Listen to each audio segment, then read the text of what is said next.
Licence ছাড়পত্র প্রয়োজন। আমরা যেহেতু উদ্যোক্তা এই রাষ্ট্রের শত্রু না, সে কারণে আমি আপনার মাধ্যমে স্যার রাষ্ট্রের কাছে প্রস্তাব করি যে এই বিসিকের মাধ্যমে এই ছাড়পত্র লাইসেন্সগুলো দেওয়ার ব্যবস্থা হইলে আমরা খুব উপকৃত হই। তা না হইলে আমরা বিভিন্ন সংস্থার মাধ্যমে বিভিন্ন রকমের হ্যারাসমেন্টের শিকার। এই একটা বিষয়। আর স্যার আপনারা আপনি সেবাটা বিসি থেকে নেবেন? জি স্যার, আপনি আবেদন করবেন বিসি কে ব্যবস্থা করে দেবেন। জি স্যার, একটা লিয়াজো অফিসের মাধ্যমে যদি হয়, ওয়ান স্টপ সার্ভিসের মাধ্যমে। জি স্যার, জি স্যার। আর একটা বিষয় হলো স্যার, এই যে আপনাদের ভ্রাম্যমাণ আদালতের মাধ্যমে যে আপনারা ইন্সপেকশনটা করেন, সেইখানেও দয়া করে যদি অন্তত পক্ষে বিসিকের ডিজিএম স্যার আছেন, শিল্প কর্মকর্তা স্যার আছেন, ওনাদেরকে একজন রাখেন, তাইলে আমাদের ভালো হয়। আমরা গরিব মানুষ, অল্প কিছু টাকা ইনভেস্টমেন্ট করে এখানে আসি, আপনার পুলিশ সহ লোক এসে দস্যু যেভাবে ধরে সেইভাবে এসে আক্রমণ করে, তা আমরা ভীত সন্ত্রস্ত হই। তারপরে আপনার এই নিয়ে আসে এই প্রিন্ট ইলেকট্রনিক মিডিয়ার যে ভুয়া সাংবাদিক, যাদের সনদ নাই তারা তো সাংবাদিক না। আমি বরিশাল বিএম কলেজ থেকে বাংলা অনার্স পাস করছি, তারপরে আমি এটা শিশু থেকেই আমি যখন 3-4 পড়ি, তখন আমাদের গ্রামে ব্র্যাক ব্যাংক একটা এনজিও, সে উদ্যোক্তা তৈরি করার জন্য মোমবাতি শিখাইছিল কি করে বানায়। সেই থেকে আমি সিদ্ধান্ত নিয়েছি আমি উদ্যোক্তা হব। আমি কখনোই চাকরির জন্য আবেদন করি না। এখন না করে কি আমি অপরাধ করেছি?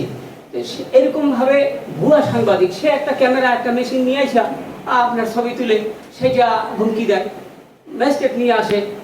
এইভাবে অনেক কারখানা মালিক, ক্ষুদ্র অত্যন্ত মানে কেউ ছিল কারখানার মিস্ত্রি, সেও ইচ্ছা করছে বিসিকে থেকে যে সহযোগিতাটা আমরা পাই, এইরকম আপন সংগঠন আমি আর প্রতিষ্ঠান এই বাংলাদেশে আর কোথাও দেখি নাই।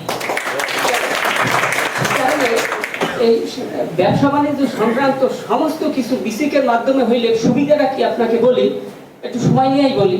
দ্বিতীয় বিশ্বযুদ্ধের পরে পৃথিবীতে 3টা দেশ উদ্যোক্তা সৃষ্টি করছে, কোটি কোটি উদ্যোক্তা। তারা মহাশক্তিশালী অর্থনীতির দেশ চীন। প্রথমে তারা এই সমস্ত লাইসেন্স ছাড়পত্র, এই যে বিসিকে দাঁড়াইয়েছি, এই ফেনোমেনাটাও চীন থেকে নেওয়া। সেখানে আমাদের এখানে জমি বরাদ্দ দেওয়া হয়। এখানে যারা উদ্যোক্তা আছেন, যাদের কারখানা নেই ছোট ছোট বিভিন্ন রকমের, তাদের একটু আগেই দাবি ছিল যে আমাদেরকে যাতে একটা, আমি চীনে তাই বলি, প্রথম চীনে সেখানে একটা 1 ফসলি জমি 2 ফসলি জমি কোনো ফসল হয় না, সেই জায়গা অ্যাকোয়ার করে সেখানে কারখানা নির্মাণের জন্য এই শহরে কি কারখানা দরকার সেটা ইনভেস্টমেন্ট করে, ইনভেস্টিগেশন করে তারা কারখানা নির্মাণ সরকার করেছে। তারপরে ট্রেনিং করানো হয়েছিল ডিপ্লোমা, সেখানে শিক্ষাটাই এমন, সেই শিক্ষার কোনো অপচয় নাই। 0 থেকে 8 পর্যন্ত একটা শিক্ষা প্রাথমিক পড়তেই হবে। তারপরে আমাদের 8 থেকে 12 ক্লাস পর্যন্ত ডিপ্লোমা পড়তেই হবে। তারপরে উচ্চ শিক্ষা। যে ডিপ্লোমা করছে সাবান বানানোর উপরে, এটাই বলছি, তাকেই ওই উদ্যোক্তা 49% শেয়ার থাকবে রাষ্ট্রের, 51% শেয়ার হলো তার। এইভাবে তাকে কারখানা বরাদ্দ দেওয়া হয়েছে, জমি বরাদ্দ না। একটা আমাদের বিসিকে সাবেক যে মহাপরিচালক স্যার, তিনি এসে বলে গেছেন এখানেই যে কমপক্ষে 1 কোটি টাকা ছাড়া কখনোই একটা শিল্প ইউনিট উৎপাদনের যাওয়া সম্ভব না। তাহলে 1 কোটি টাকা আমাদের মতো, আমি পাস করে এসেছি, সেখান থেকে আমি কোথায় পাবো 1 কোটি টাকা? 1 কোটি টাকা তো একসাথে আমি কখনো দেখিও না। তাইলে এইভাবে তিল তিল করে ধার দেনা আত্মীয় স্বজন সবার কাছ থেকে নিয়ে আসা একটা কারখানা গড়ে তোলে।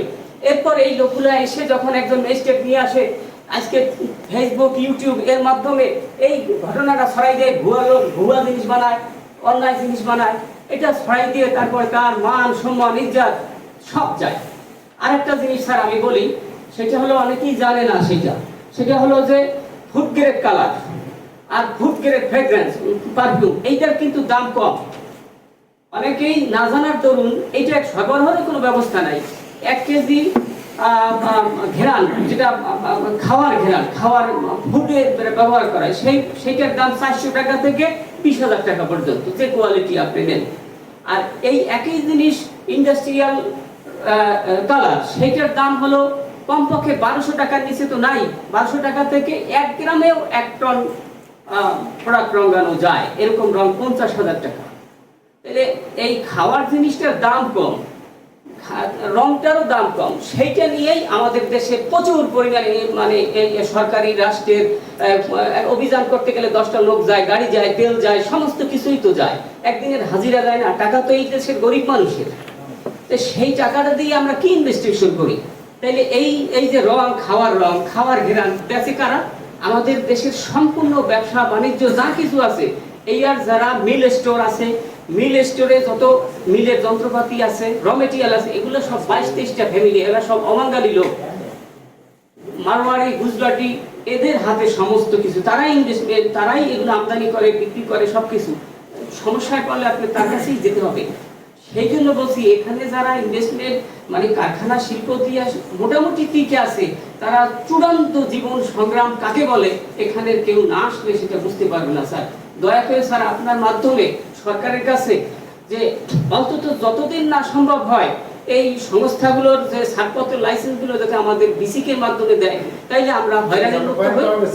জি স্যার, থ্যাংক ইউ। আসসালামু আলাইকুম।